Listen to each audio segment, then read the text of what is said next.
Temporary pa lamang po ang pinaglalagyan ng ating marker at pag natapos po ang mga pagawain sa restoration ay saka ikakabit sa ating struktura.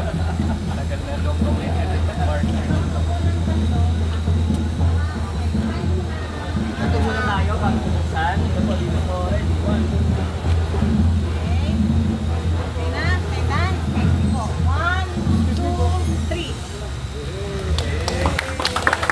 The marker reads, Simbahan ng Pulong, dating bahagi ng bisita ng katanghalan na noon ay sakop ng bayan ng Maykawayan.